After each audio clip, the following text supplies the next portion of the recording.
ہمیشہ باادب رہنے کی کوشش کریں. اپنے بڑے بھائی سے اور بڑی بہن سے شروع کریں، اپنے استاد سے، اپنے دوستوں سے، اپنے گھر والوں سے، اور پھر اس کو بڑھاتے بڑھاتے ماں باپ تک لے جائیں. اپنے لہجوں پر، اپنی نظروں پر تھوڑی سی پابندیاں لگائیں. یہ جو جملوں کے زخم ہے نا، یہ وقت گزرنے کے ساتھ ساتھ گہرے ہوتے جا رہے ہیں. گھر میں کبھی غربت بھی آئی جاتی ہے، کبھی کوئی آزمائش آ بھی جاتی ہے، لیکن حوصلہ مند وہ لوگ ہوتے ہیں جو اسے دلیری کے ساتھ ان آزمائشوں سے گزرتے ہیں. لیکن جو تلخ ہو جائیں، سخت باتیں کر دیں جو عمر بھر بلائی نہ جا سکیں، وہ بوجھ چھوڑ جاتی ہیں طبیعتوں میں. ادب زندگی کا حسن ہے. تھوڑا سا جملے سوچ سمجھ کے ادا کریں، تھوڑا سا لفظوں پر غور کریں. آپ کبھی نبی پاک علیہ السلام کے غلاموں کی زندگیاں دیکھیں نا، تو حالات جس طرح کے بھی ہوتے تھے وہ باادبی رہتے تھے. حضرت صدیق اکبر رضی اللہ تعالیٰ عنہ غار ثور میں ہیں اور ان کو سانپ نے ڈس لیا ہے. میری آپ تعریف کرتے ہیں، کہتے ہیں حضرت علامہ مولانا پیر صاحب فلاں صاحب فلاں صاحب، خطیب صاحب، امام صاحب، یہ سارے لفظ ہیں. خدا نہ خواستہ آپ کو پتہ چل جائے کہ میری پگڑی کا پیچھے جو شملہ ہے اس کو آگ لگ گئی ہے، تو اب آپ یہ تھوڑی کہیں گے کہ خطیب پاکستان اور مفکر ملت اور عالم بعمل جب تک چاہے ساری پگڑی جل جائے اور آگ آگے پہنچ جائے. آپ تو فوراً کہیں گے آگ آگ آگ آگ، اس کو بجھائیں، جلدی کریں، مولانا آپ کے پیچھے آگ، فٹافٹ. ایمرجنسی میں ادب تھوڑی قائم رہتا ہے. لیکن حضرت صدیق اکبر کے مقدس قدموں کو سانپ نے ڈس لیا ہے، اور اتنا زہر نے صلاحیت کی ہے کہ آنکھوں سے آنسو نکل آئے. حضور نے پوچھا کیا ہوا، فوراً کہنا چاہیے نا سانپ سانپ سانپ. اور میں تقریر کر رہا ہوں، آپ سن رہے ہیں، سانپ کی تو ایک ہیبت ہے. وہ تو ایسے پتہ چل جائے نا، کسی کو آپ بتا دیں کہ آج گھر میں میری نظر سے سانپ گزرا، تو بہت سارے لوگ آرام سے سو نہیں پاتے چارپائی پہ، کہیں آ جائے. تو کہنا تو چاہیے تھا نا سانپ سانپ سانپ، یہ لفظ ادا کرنے چاہیے تھے. لیکن جب حضور نے پوچھا نا کیا ہوا، تو سانپ سانپ نہیں کہا، بلکہ کیا کہا، کہنے لگے فدا کا ابی و امی یا رسول اللہ، میری ماں بھی قربان ہو جائے، میرا باپ بھی قربان ہو جائے. حضور کو پیروں کو سانپ نے ڈس لیا ہے. ابو بکر اس ایمرجنسی میں بھی آداب آپ کو اتنے یاد ہیں، صدیق اکبر یہاں بھی. تو ان لوگوں نے ہمیں بتایا کہ حالات جس طرح کے بھی ہوں، ادب والے ہی ہوتے ہیں. ہر ایک تڑپتا ہے حضور سے ملاقات ہو. نبی دعائیں مانگتے رہے، پیغمبر دعائیں مانگتے رہے کہ وہ کریم محبوب علیہ الصلوۃ والسلام اللہ تبارک و تعالیٰ سے نبی دعائیں مانگتے. حضرت ابراہیم نے دعا مانگی، یا اللہ تیرا گھر بنایا ہے، کعبہ سے بسانے والے محبوب بھی بھیج دے. حضور کے لیے نبی اور رسول دعائیں مانگتے رہے، امتی تڑپتے رہے، محدثین، مفسرین، مفکرین تڑپتے رہے، یا اللہ محبوب کا جلوہ عطا کر. سارے حضور کے لیے دعائیں مانگیں اور حضور دعا مانگے یا اللہ مجھے عمر نہیں عطا کر دیتا، اے اللہ عمر کو مسلمان کر دے، اسلام کو عزت دے دے. سب حضور کو مانگ رہے ہیں. کریم نے دعا، آپ بھلا کس بندے کا ذکر کر رہے ہیں جو مرید مصطفیٰ نہیں مراد مصطفیٰ ہے.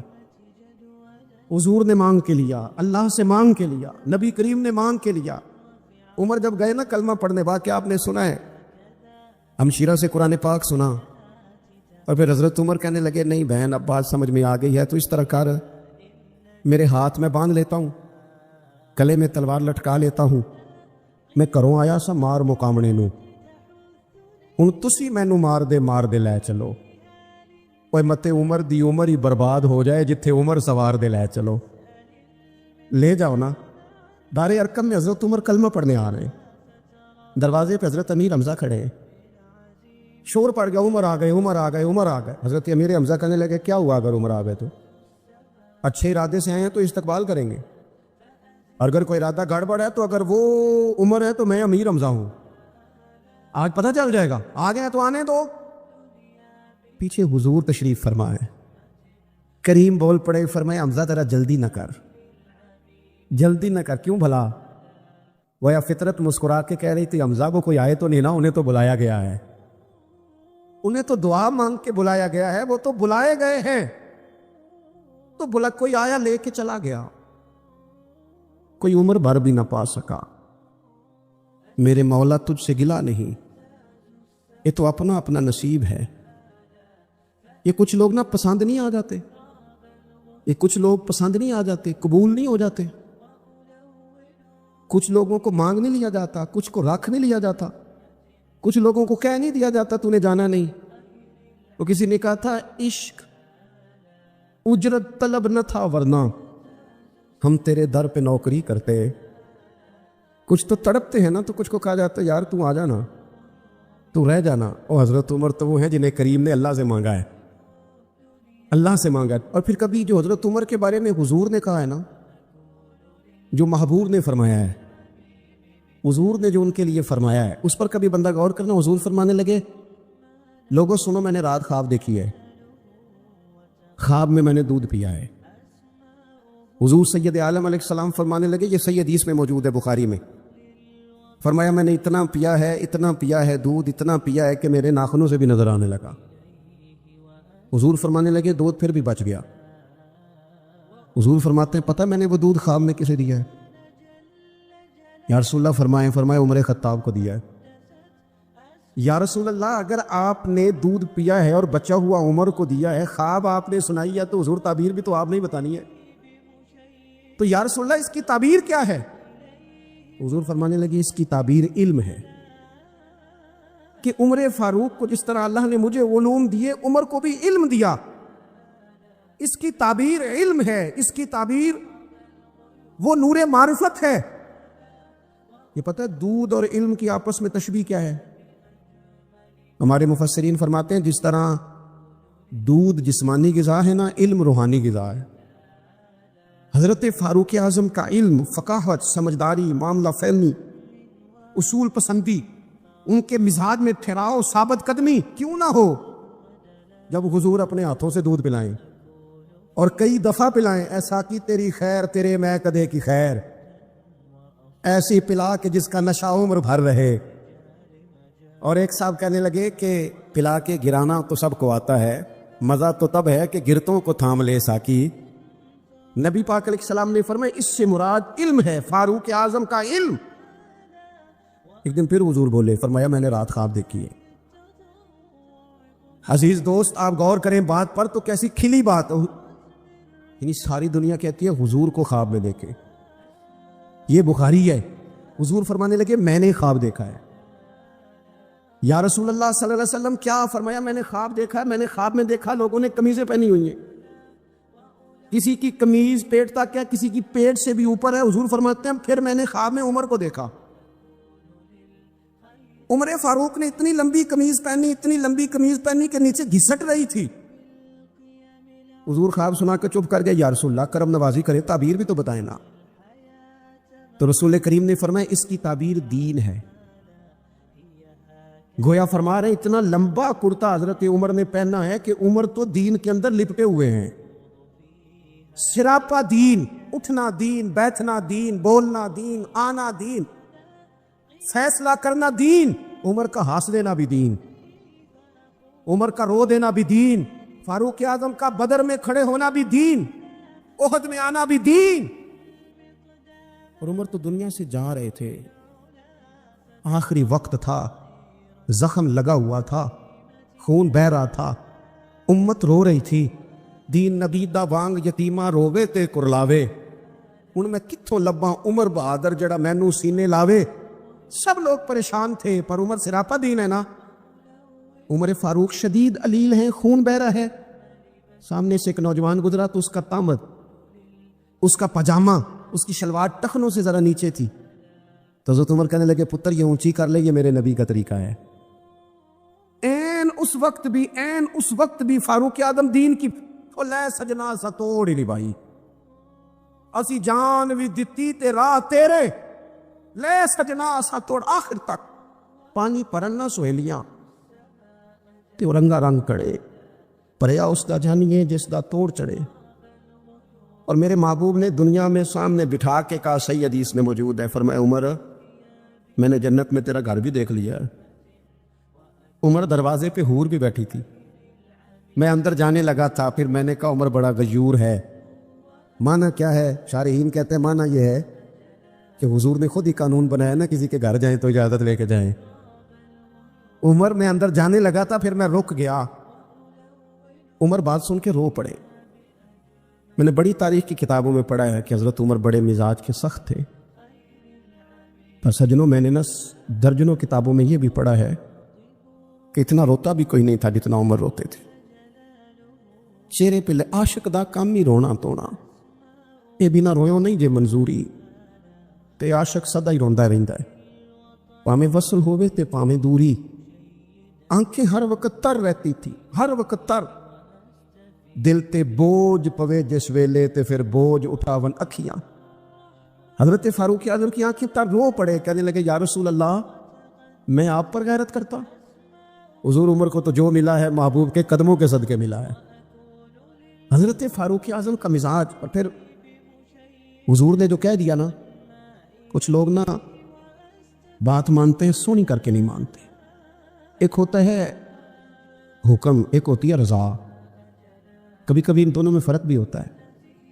استاد جی، حضرت صاحب میں جاؤں؟ جاؤ، یہ حکم ہے، لیکن تو محسوس تو کر، لگتا ہے کہ وہ تجھے اجازت نہیں دینا چاہ رہے، تو دل بھی تو پڑھنا۔ اور میں پوچھ کے آیا جی انہوں نے مینوں آپ آکھیا سی تو جا، اور تو نے سونگا نہیں نہ، نیرا پوچھا ہی ہے، تو نے محسوس ہی نہ کیا، تو لفظوں کے ہیر پھیر میں رہا، تو جملے اوپر نیچے کرتا رہا جیسے لوگ موبائل کرتے رہتے ہیں ہر وقت، اسی چکر میں پڑا رہا۔ تو نے دیکھا تو صحیح، غور ہی نہیں کیا کبھی نہ رضا میں اتر کر۔ جو لوگ رضا والے تھے وہ رضا پا لیتے تھے۔ سانو قید سجن دا گہنا ہے، وہ جنج رکھے اسا اونج رہنا ہے، پھر کے گلی گلی تباہ، ٹھوکرے سب کی کھائے کیوں، اور دل کو جو عقل دے خدا، تو تیری گلی سے جائے کیوں؟ کیوں بندہ رضا سے ادھر ادھر ہو؟ طے کر لیتے ہیں کچھ لوگ، وہ ساری زندگی گزار دیتے ہیں دروازہ محبوب پہ۔ عمر نے گزار دی عمر، سارا وقت گزارا سیدنا فاروق اعظم، اپنی زندگی ادھر ادھر نہیں گزاری، مان جو لیا، طے جو کر لیا۔ ایک در پڑھیے، پھر انہوں محکم پڑھیے، پھر اس دے ہو کے مریے، پکڑ جو لی، طے جو کر لیا، گزار دی عمر، ختم ہو گئی۔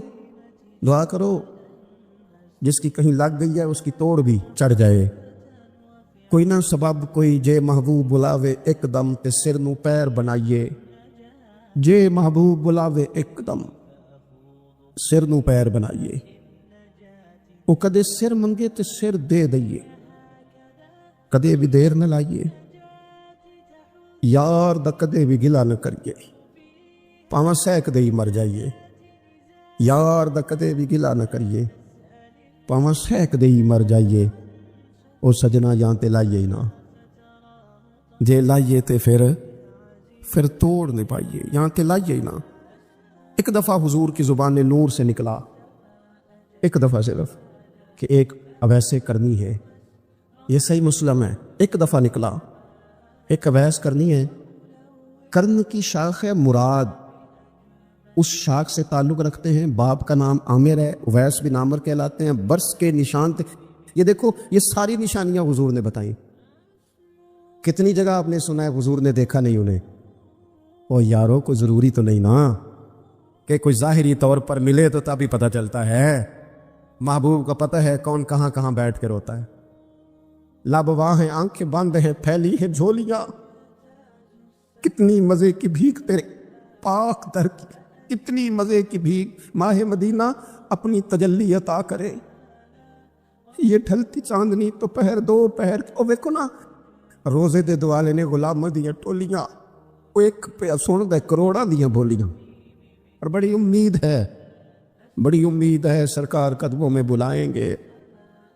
کرم کی جب نظر ہوگی مدینے ہم بھی جائیں گے، اور اگر جانا مدینے میں ہوا ہم غم کے ماروں کا تو مکین گنبد خضرا کو حال دل سنائیں گے۔ ایک دفعہ حضور نے فرمایا عمر، ایک اویس بن عامر نام کا شخص ہے، کرن کا ہے، مراد ایک شاخ ہے قبیلے کی، اس سے تعلق رکھتا ہے، ماں کا بڑا فرما بردار ہے۔ یہ دیکھیں حضور غلاموں کی نشانیاں بتا رہے ہیں، غلاموں کی، بے خبر ہو جو غلاموں سے وہ آقا کیا ہے، اور بندہ مٹ جائے نہ آقا پہ تو وہ بندہ کیا ہے۔ فرمایا برس کے نشان ہے چہرے پہ، برس ہوا تھا وہ ٹھیک ہو گیا، درہم کے مطابق نشان ہوگا، ماں کا فرما بردار ہے۔ اور حضور نے فرمایا عمر، اس بندے کی شان اتنی ہے کہ وہ اگر اللہ کو کوئی قسم دے دے تو رب پوری کر دیتا ہے۔ فرمایا اگر عمر تیری ملاقات ہو گئی نا تو اس سے اپنے لیے دعا کرا لینا. بس طے کر لیا حضرت عمر نے. جو بندہ بھی یمن سے آئے عمر پوچھے اویس کو جانتے ہو, اویس کو جانتے ہو, جو بھی ملے نا حضرت عمر پوچھے اویس کو جانتے ہو. ایک وقت وہ آ گیا کہ حضرت اویس خود ہی آ گئے, حضرت عمر کی ملاقات ہو گئی. آپ ذرا دیکھنا نشانیاں بتا رہے, کہنے لگے آپ کا نام اویس بن عامر ہے, مراد کی شاخ سے ہیں, یہ چہرے پر نشان ہیں, ماں کے فرما بردار ہیں. کہاں؟ کہنے لگے اٹھاؤ پھر ہاتھ میرے لیے دعا کرو. حضرت اویس بن عامر اویس کرنی رضی اللہ تعالیٰ عنہ کہنے لگے عمر میں آپ کے لیے دعا کروں؟ فرمایا کرو نا, اس لیے کہ مدینے والے حبیب نے کہا تھا دعا کرانا, حضور نے کرو نا دعا, ہم نے تو طے کر لی. ایک نقشہ محبوب نے بتایا تھا ایک دفعہ کہ وہاں سے آئے گا, ایک دفعہ وہ نقشہ بتایا تھا کہ وہ کرن کا یمن کا, ایک دفعہ کہا تھا وہ آئے گا. بس پھر میری عمر مدینے دے ٹبیاں دی تصویر بناؤں دے گزر گئی. ساری زندگی پوچھا اویس تو نہیں نام, پھر وہ مل گئے تو کہا دعا کرو, دعا کرائی. پھر حضرت فاروق اعظم رضی اللہ تعالیٰ عنہ حضرت اویس کرنے سے کہنے لگے آپ کہاں جانے کا ارادہ رکھتے ہیں؟ یہ سارا کچھ صحیح حدیث میں موجود ہے. تو حضرت اویس کرنی کہنے لگے میں کوفے جانے کا ارادہ رکھتا ہوں. کہا میں کوفے کے گورنر کے نام خط لکھ دوں کہ اویس آ رہا ہے؟ تو حضرت اویس کرنی کہنے لگے نا نا نا نا نا, ہمیں پروٹوکول نہیں چاہیے, میں نا سادہ رہنا پسند کرتا ہوں. اسی کسے دیکھو جو نہیں جے لگ دے, نہ کوئی ساڈا دردی, بس کونے میں پیچھے. حضرت اویس کہنے لگے ضرورت کوئی نہیں, میں پیچھے رہنا پسند کرتا ہوں. تو حضرت عمر نے کوفے بھیج دیا. ایک بڑا رئیس آیا حضرت عمر سے ملنے کوفے کا, تو جناب عمر فرمانے لگے اویس کرنی کو جانتے ہو؟ کہ حضور جانتا تو ہوں اویس بن عامر کو, جانتا تو ہوں حضرت اویس بن عامر کو, لیکن وہ تو پیچھے پیچھے رہتے ہیں, گھر بھی ان کا سادہ, حالات بھی زیادہ وسعت والے نہیں. حضرت عمر کہنے لگے تمہیں بندے کی شان کا نہیں پتا. وہ بندہ حج کرنے آیا ہوا تھا مکے, حضرت عمر سے ملے, کوفے کے رئیس تھے. تو حضرت عمر کہنے لگے واپس جانا تو اس سے دعا کرانا. یہ رئیس واپس گئے, حضرت اویس سے ملاقات ہوئی رضی اللہ تعالیٰ عنہ. تو کہنے لگے میرے لیے دعا کریں. وہ کہنے لگے آپ حج کر کے آئے ہیں, آپ دعا کریں. کہ نہیں آپ کریں. کہنے لگے آپ حج کر کے آئے ہیں, آپ کریں. کہنے لگے نہیں آپ کریں. تو حضرت اویس سمجھ گئے, کہنے لگے عمر سے مل کے آئے. حضرت عمر نے اپنے سگے ماموں کی گردن کاٹی بدر کے دن, سگے ماموں کی. حضرت ابو عبیدہ بن جراح, سنو اسلام امن کا درس دیتا ہے, محبت کا درس دیتا ہے. بھائی اسلام ہی تو امن کا درس دیتا ہے, پر جڑی بوٹی کاٹنا بد امنی نہیں ہوتا. ظالم کا ہاتھ پکڑنا بد امنی, اور امن والے اور ہوتے ہیں بزدل, ان دونوں میں فرق ہوتا ہے. امن والا بننے کا کہا گیا ہے, بزدل بننے کا کہا. میرے نبی پاک نے جو بدر میں تلوار اٹھائی تھی, زرہ پہنی تھی, حضور علیہ الصلوۃ والسلام نے لوہے کی جیکٹ پہنی تھی, تو وہ بھی میرے رسول پاک نے امن کے لیے ہی پہنی تھی. میرے نبی پاک صلی اللہ علیہ وسلم نے احد کے دن جو ہتھیار اٹھائے تھے تو وہ بھی امن کے لیے اٹھائے تھے, وہ بھی امن کے لیے حضور نے ہتھیار اٹھایا تھا. ہتھیار اٹھانا بد امنی کی علامت نہیں ہوتا میرے بھائی, یاد رکھ.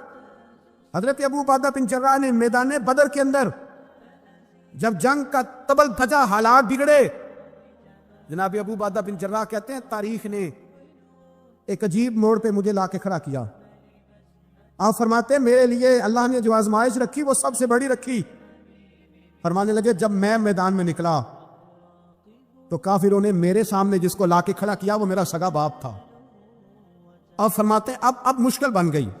عشق تیاگ دو ایک برابر, تے عشق دا سیک بدھیرا, اگ تے ساڑے ککھ تے کانے, تے عشق ساڑے تن میرا, اگ دا دارو می تے پانی, کوئی دسے ہیں عشق دا دارو کیڑا, بلے شاہ تے کچھ بھی نہیں بچدا جتے عشق ہو رہا ڈیرا. فرمانے لگے اب میرے لیے سامنے باپ, ادھر بیٹا. آپ فرماتے ہیں دو رستے تھے, باپ بچاؤں یا رسول اللہ کا دین بچاؤں. ایک منٹ تھا فیصلہ کرنے کے لیے کہ ابا بچے گا یا دین بچے گا, کفر بچے گا یا اسلام بچے گا. فرماتے ہیں میں نے منٹ پورا نہیں سوچا, میں نے تلوار اٹھائی, باپ کی گردن کاٹ کے گرائی اور رسول اللہ کا دین بچا لیا. باپ کی گردن کٹ کے گری اور نبی پاک کا دین بچ گیا, بچا لیا رسول اللہ کا دین. حضرت عمر نے ماموں کو مارا. حضرت مصعب ابن عمیر کہتے ہیں تاریخ مجھے بھی لا کے کھڑا کرتی ہے, بدر کے میدان میں، تو کفر کا لبادہ اوڑھ کے جب سامنے آیا تو وہ میرا سگا بھائی تھا، سگا بھائی۔ ہزاروں قومیں وجود میں آئیں دہر میں خشک و تر کے رشتے سے، پر ہم نے بنیاد دوستی رکھی یاد خیر البشر کے رشتے سے۔ سگا بھائی کفر کا نمائندہ بن کے سامنے کھڑا ہوا۔ مجھے اکٹھے کھیلنا بھی یاد تھا، مجھے ایک برتن میں روٹی کھانا بھی یاد تھا، ایک ماں سے لوریاں سننا بھی یاد تھا۔ فرماتے ہیں یہ سارا کچھ یاد تھا، پر اسلام کے حق میں دیا ہوا خطبہ جو محمد عربی نے دیا تھا وہ بھی مجھے یاد تھا، مجھے رسول اللہ کی بتائی ہوئی باتیں بھی۔ فرماتے ہیں میں سارا کچھ بھول گیا، پر مجھے اپنے رسول کا پڑھایا ہوا سبق نہیں بولا، وہ مجھے یاد رہا۔ میں نے پھر سگے بھائی کی گردن کاٹی، اور میں نے وہ گردن کاٹ کے حضور کے پاس پیش کی، اور میں نے دنیا کو بتایا کہ ہمارے لیے اصل وہ ہے جو ہمارے رسول ہمیں ہو کر ارشاد فرماتے ہیں۔ یہ رشتے ہمارے لیے اصل، ہمارے لیے اچھے تعلقات ہیں۔ کون سے اچھے تعلقات؟ کون سے اچھے تعلقات؟ میرا ایک دوست مجھے کہنے لگا امریکہ تو پیار ہی بڑا کرتا ہے اب سے۔ میں نے کہا بالکل، کسائی بھی بڑا پیار کرتا ہے بکرے سے، بڑا پیار ہوتا ہے۔ آپ جو قربانی کے بکرے لائے تھے آپ کو پیار نہیں تھا؟ ذبح کرنے سے پہلے اس کو پانی بھی پلایا، چارہ بھی کھلایا، غسل بھی کرایا، پر آخر میں کیا کیا؟ بولے نا جی، یہ والا پیار کرتا ہے امریکہ آپ سے، دیتا ہے کبھی کبھی پیسے، کوئی شک نہیں اس میں۔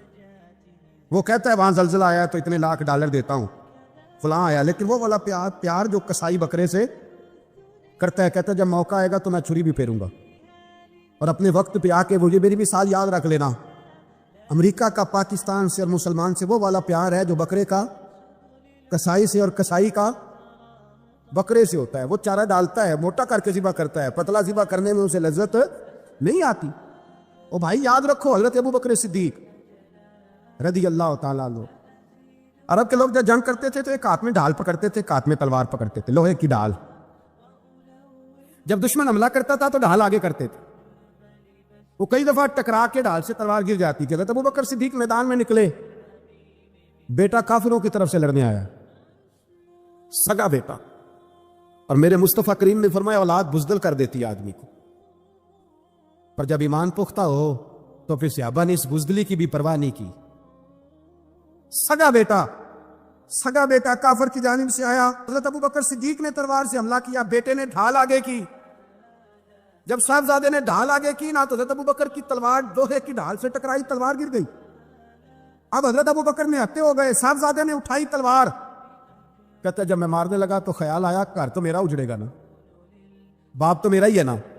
صاحبزادے کہتے ہیں میں ابو بکر صدیق کو چھوڑ کے چلا گیا، بعد میں مسلمان ہو گئے، کلمہ پڑھ لیا۔ ایک دن گھر میں بیٹھے تھے تو بات شروع ہو گئی، صاحبزادے کہنے لگے ابا جی وہ یاد ہے نا جب میری ڈھال سے آپ کی تلوار ٹکرائی تھی اور تلوار گر گئی تھی تو میں نے آپ کو باپ سمجھ کے چھوڑ دیا، میرا ہی گھر اجڑنا تھا باپ سمجھ کے۔ جناب صدیق اکبر رضی اللہ تعالیٰ عنہ، صاحب ابن شام نے لکھا ہے کہ اپنی سرین پر 2 دفعہ ہاتھ مارا، 2 دفعہ، کہنے لگے بیٹے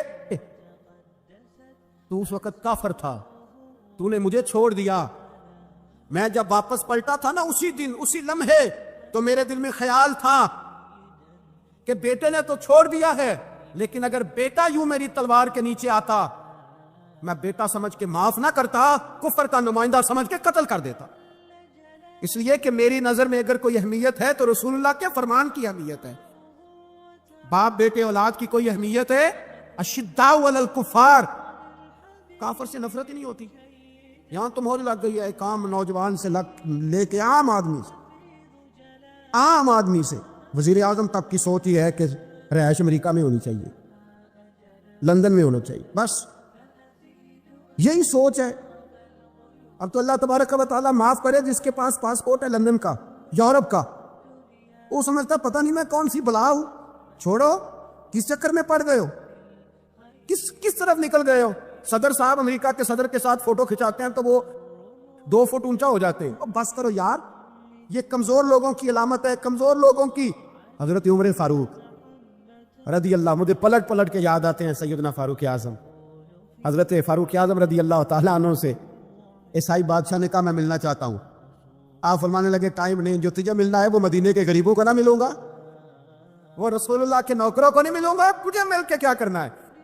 میں انہیں ملوں گا جن کے لبوں پہ رسول اللہ کا درود جاری ہے، جو مصطفیٰ سے پیار کرتے ہیں. مجھے تجھ سے ملنے کی کوئی ضرورت ہے؟ ہمارے ہاں وہ نفرت نہیں کفر کے لیے جو مسلمان کے دل میں ہونی چاہیے، وہ مزاج ہی نہیں ہمارا، وہ شعور ہی نہیں. ہم جب بھی اتحاد کرتے ہیں کافر سے اتحاد کر کے اپنے ہی بھائی کو مارنے لگتے ہیں. وہ بھی لڑائی ہو رہی تھی، بھائی کا بھائی سے اختلاف نہیں ہوتا گھر کے اندر، پھر وہ دشمنوں کو بلا کے لاتا ہے کہ میرے بھائی کو مارو. ایسا ہوا ہے کبھی؟ اگر آپس میں اسلامی ممالک کا اختلاف ہے بھی تو کافر کو لاؤ گے مارنے کے لیے؟ کافر کو لاؤ گے؟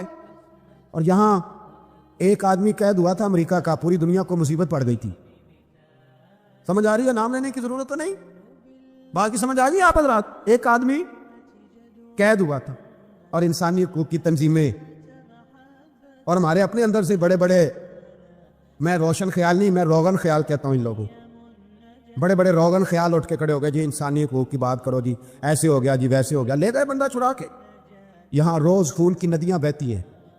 اقوام متحدہ جس سے مسلمان بھیک مانگتے پھرتے ہیں کہ مسلمانوں پہ مظالم بند کراؤ، اقوام متحدہ نے کہہ دیا کہ دنیا کی مظلوم ترین اقلیت کا نام برما کے مسلمان ہیں. اقوام متحدہ نے رپورٹ دے دی، پھر مر نہیں گئے سارے اسلامی حکمران؟ شرم اور حیرت کے ساتھ کسی گھڑے میں دفن نہیں ہو گئے؟ تمہیں للکار کے انہوں نے کہا کہ یہ سب سے مظلوم ہے، ان کا کچھ کرو. چند دن پہلے یہاں ننکانہ صاحب کے عیسائیوں نے جلوس نکال کے کہا مسلمانوں شرم کرو، ان کی مدد کرو. تو ایک بول پڑا پوپ عیسائیوں کا کہ مسلمانوں کہاں ہو، کدھر ہو تم، ان کی مدد کرو، نکلو، ظلم ہو رہا ہے. پوری دنیا چیخی.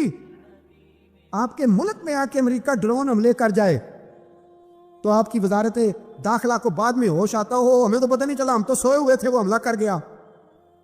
اور عالمی قوانین کی مخالفت کر کے برما کی حکومت کہتی ہے کسی صحافی کو بھی ہم اندر نہیں جانے دیں گے، ہمارا ذاتی معاملہ.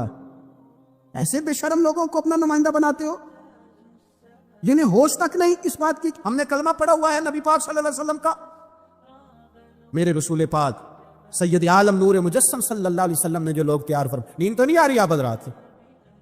نبی پاک نے جو لوگ تیار فرمائے، حضرت کعب بن مالک رضی اللہ تعالی، حضور نے فرمایا چلو تبوک پہ میرے ساتھ، سارے چلو، سب تیار ہو گئے. حضرت کعب بن مالک فرماتے ہیں مجھے گھوڑا بڑا دوڑانا آتا تھا، نیزہ بڑا چلانا آتا تھا، تلوار کا میں بڑا دھنی تھا، میں مالدار بھی تھا، میرے پاس بڑے وسائل تھے. حضور چلے گئے تو میں نے، یہ بخاری ہے، فرماتے ہیں میں نے سوچا کہ میں چلا جاؤں گا، کل میں گھوڑا دوڑاؤں گا، میں نے پیچھے پہنچ جانا، پرسوں چلا جاؤں گا، ترسوں بس سستی ہو گئی، نہ جا سکا.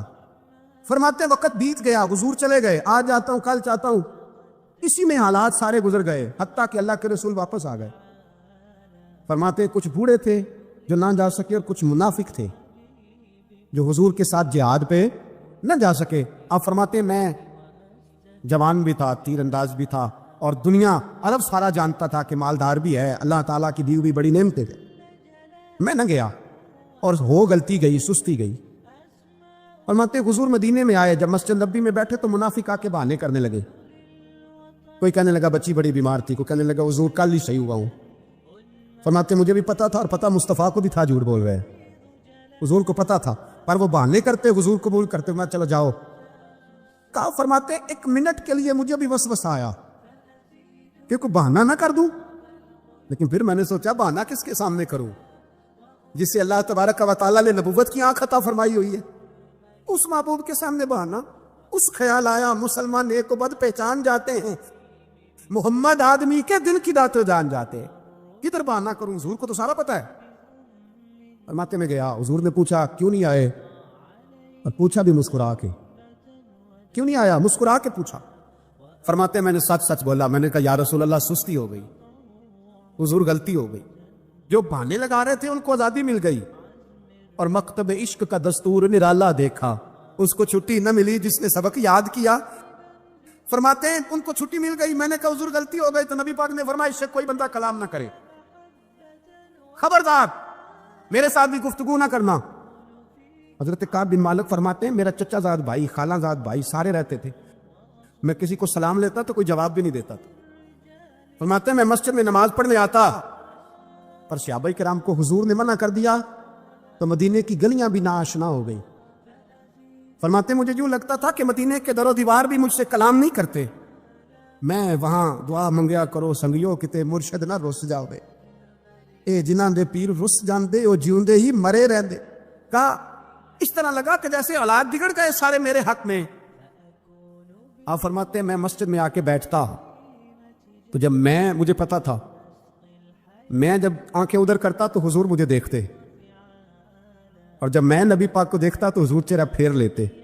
بول پڑے خواجہ غلام فرید صاحب، کہنے لگے میں ویکھاں تے میرا یار نہ ویکھے، جی میں نہ ویکھاں تو ویکھے، ایڈے نصیب کتھوں تتڑی دے او میرے وچ ویکھن دے ویکھے۔ غلام فریدا او بوے یار دے مریے پامے ویکھے یا نہ ویکھے۔ آپ فرماتے میں سید عالم صلی اللہ علیہ وسلم کو دیکھتا تو حضور رخ انور پھیر لیتے۔ حضرت کعب بن مالک رضی اللہ تعالیٰ عنہ فرماتے ہیں کہ حضور کا حکم آیا کہ بیوی کو علیحدہ کر دو۔ بار پہلے کوئی نہیں بات کرتا، اب کہا بیوی کو علیحدہ کر دو، تو میں نے کہا حضور طلاق دے دوں؟ فرمایا نہیں، میں کے بھیج دو، طلاق نہیں دینی۔ فرماتے ہیں بال بچہ بھی چلا گیا، نہ گھر میں کوئی نہ باہر کوئی، تنے تنہا۔ آپ فرماتے ہیں زمانہ جانتا تھا، عرب کے صوبوں میں بات پھیل گئی کہ کعب بن مالک جیسا سردار، مالدار، گھوڑ سوار، تیر انداز، نیزہ باز، اتنا بڑا سیانہ سنجیدہ آدمی جدا کر دیا نبی پاک نے۔ فرماتے ہیں غسان کے عیسائی بادشاہ نے مجھے خط لکھا۔ حضرت کعب فرماتے ہیں بڑی آزمائش تھی پر یہ مصیبت سب سے بڑی تھی۔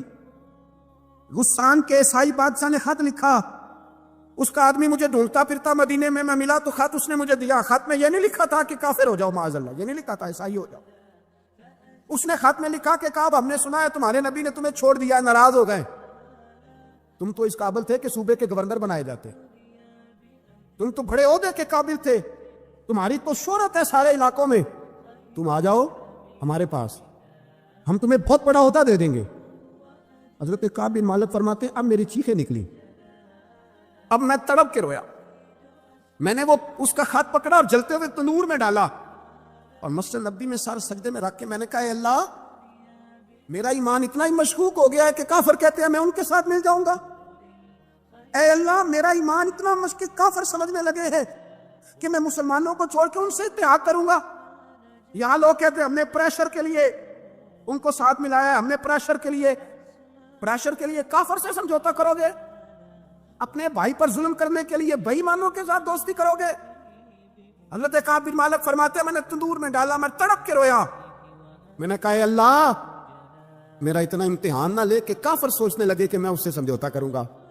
اے اللہ مہربانی فرما، اتنا امتحان نہ لے۔ روتے روتے گھر گیا، سحری تک روتا رہا۔ ایک آدمی دوڑا آیا، کہنے لگا کعب جلدی چل، حضرت جبریل آ گئے ہیں، اللہ نے تیری توبہ قبول فرما لی ہے، رسول پاک نے تجھے یاد فرمایا ہے، چل آ جا۔ حضرت کعب بن مالک فرماتے میں قدموں میں گرا اور میں نے کہا محبوبہ میرا سارا ہی مال لے لے، حضور میری ساری صلاحیتیں لے لے، رکھ لے سارا کچھ، مجھے وہ مال نہیں چاہیے جو آپ کے دروازے سے دور کر دے۔ حضور وہ دولتیں میرے کس کام کی جو آپ کے دروازے سے دور کر دے؟ بے نور بے چراغ جو محفل ہو پھونک دو، اعظم بلا سے اپنی وہ ہستی ہی کیوں نہ ہو، جو چیز اس کی راہ میں حائل ہو پھونک دو۔ حضرت کعب بن مالک رضی اللہ تعالیٰ عنہ نے ایک منٹ کے لیے بھی کافر سے سمجھوتا کرنا پسند